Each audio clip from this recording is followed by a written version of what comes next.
fighting off the enemies. We saw an unarmed, mysterious man moving straight towards us. We had no idea who he was until we saw something we didn't expect to see. Who he was and what happened next will shock you. The story is very interesting. Listen to the end. The fog was thicker than usual that morning. Heavy. Still.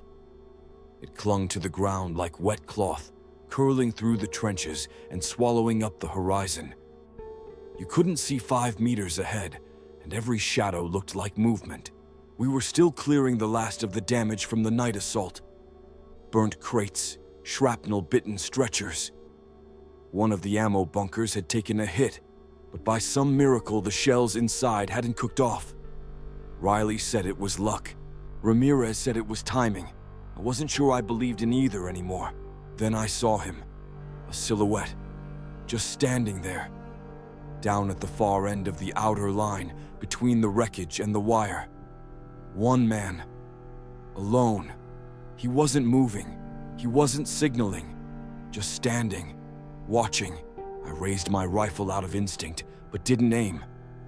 Riley caught my glance and froze. Jackson followed it, narrowed his eyes, and said, "No way." The figure stepped forward. No one fired. We were too confused. He looked like us. Standard fatigue, boots caked in the same kind of mud we'd been wading through for weeks. But there was something wrong. No helmet, no pack, no visible weapon. Just his posture, straight, deliberate. Like he'd been walking through this place long before we ever arrived. And then, when he got close enough to see his face, Riley dropped his rifle. Selner. The name hit the air like a dropped shell. Selner had died a month ago. We saw the body bag. We lit the flare that marked the evac. He was gone, but now he was here. Pale, hollow-eyed, breathing like he hadn't spoken in days. And he said just one thing. "I need to speak with Ramirez." Now, we didn't move, we didn't speak. The wind had died, the fog stayed. And for a moment, none of us were sure if we were looking at a ghost or something worse. Selner stood in front of us, alive, or something close to it. His skin was pale under the grime, his voice dry like sand. He didn't look wounded, but he looked used, wrung out, eyes sunken but alert. A man who'd walked through hell and hadn't fully returned. Ramirez came out of the command tent as soon as he heard the name. He didn't say anything at first, just stared. Then he motioned us all inside. I followed them in, Riley behind me, still pale. The flap zipped closed, muting the camp sounds. What was left of them? Selner stood by the map table. He didn't sit, just pulled something from inside his jacket, a crumpled piece of plastic wrapped in oilcloth. He laid it out slowly. Inside, a folded paper, water-stained and fraying at the edges, and a frequency log, handwritten. "I pulled this from an outpost they left behind," he said. "They're planning a sweep. Tonight, coordinates match your supply depot. They know it's your last cache." Ramirez leaned in, eyes narrowing at the paper. "Where did you get this?" Selner didn't flinch. "I was captured. South Sector. I broke out 4 nights ago. This was left behind. Sloppy." The handwriting matched command cipher. The date? Today? The time? Uncomfortably soon. Riley looked over the map. "They're going after the secondary dump." Selner nodded. "With what's left of your ammo and your med supplies, you lose that. You lose this ridge." Ramirez looked up at me. No words, just that stare. The one that says, "We have to know if this is real." He pointed at Selner. "You're going with us." Then to me, "Take Riley and Foster. Quiet. Move now. If he's lying, I want to see it in his face when we get there." Selner didn't argue. He just nodded once and headed for the exit like he already knew the path. And that's what scared me most. He moved like someone who'd already walked it before. We left the ridge at 14:30, just as the sun started cutting through the fog. The air was too still, too dry. No birds, no wind, just the sound of our boots hitting the frozen ground. Selner led the way, moving with precision. Not fast, not hesitant, just steady. He didn't speak unless we asked something, and even then, his answers came short, like they were rationed. Riley kept glancing at me. Foster stayed behind Selner, hand close to his sidearm the entire time. The route he chose avoided the usual trails, cutting between collapsed fences and under fallen trees. Not exactly friendly terrain, but everything he picked made tactical sense. Limited line of sight from elevation, good cover from the eastern ridge. I didn't want to admit it, but it felt like someone trained. After 20 minutes of hard walking, we reached the outer edge of the supply depot.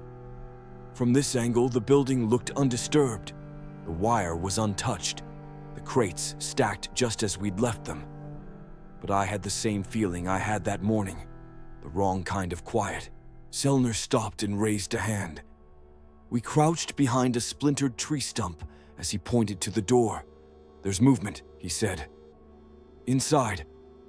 Foster adjusted his scope, squinted. "I don't see... Wait. Yeah, right corner. Shadow. There shouldn't have been anyone here. Not unless they knew. Ramirez had said no one else had this location. No patrols, no scheduled drop." Riley muttered, "You think it's already compromised?" I didn't answer. I was too focused on Selner. He hadn't reached for his weapon. He just stared at the structure like he was calculating something.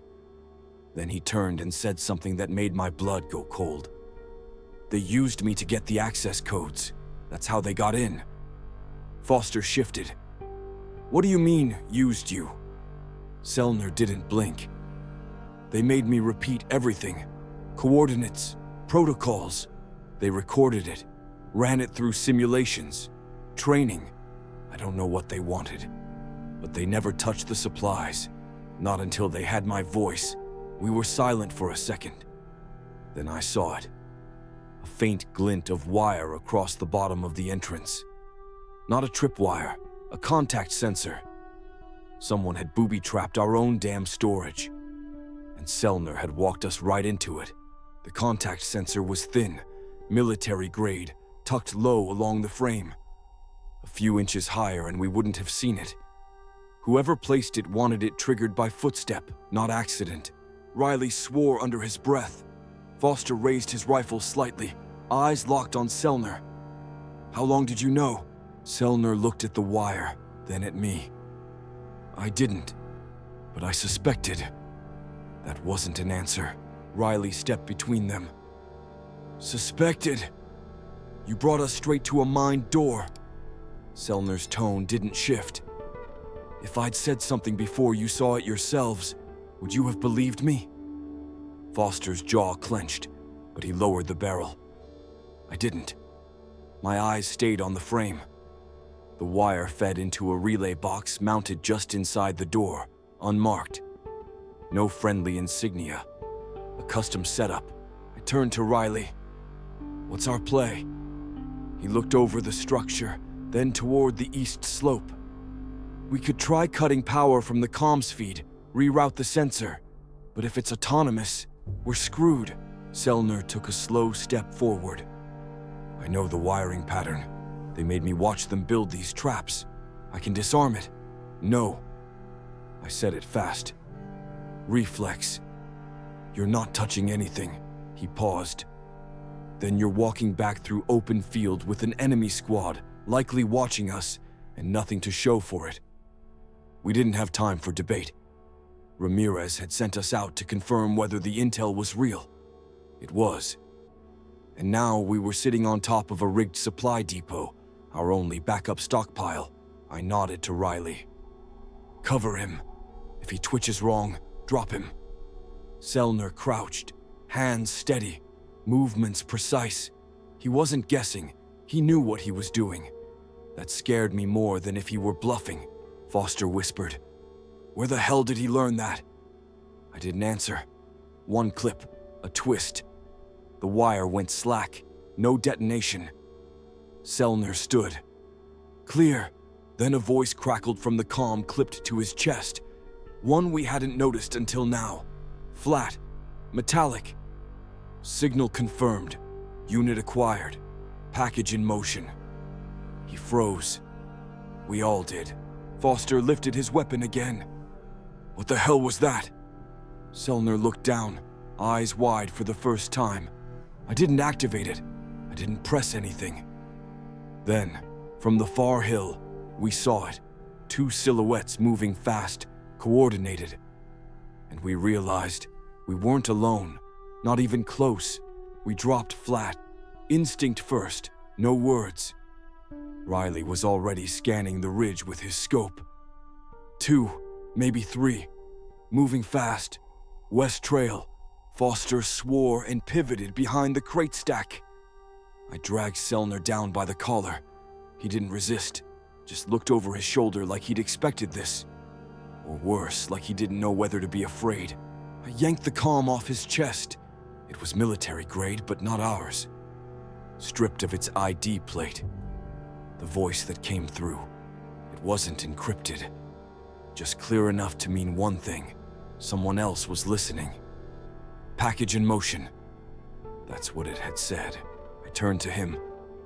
What the hell does that mean? He looked straight at me. I don't know. Wrong answer. The depot was no longer a mission. It was a trap. We were sitting in the middle of what looked like friendly terrain, but the moment that wire went slack, someone was alerted. And now we had company. Riley fired once, controlled. One down, 2 more ducked east, they're flanking. We didn't have time to pull supplies, didn't have time to radio back. We needed to move. Fast. Foster tossed a smoke grenade toward the south wall. It burst into a thick gray column, buying us a few seconds of confusion. I pointed toward the north side trench. Move through the ditch, loop west. We'll come around back to the camp. What about him? Riley asked. Selner didn't speak. He was still on the ground, one hand bleeding from where he'd scraped it on the wall. We take him. If they're tracking him, we don't leave him for them. We moved fast, close to the dirt, rifles tight. I took point. Riley covered rear. Foster dragged Selner through the brush. Behind us, shots cracked. Too close. Bark ripped from trees. They weren't spraying. They were aiming. 3 more behind, Riley shouted. Different uniforms. These aren't local. That's when it hit me.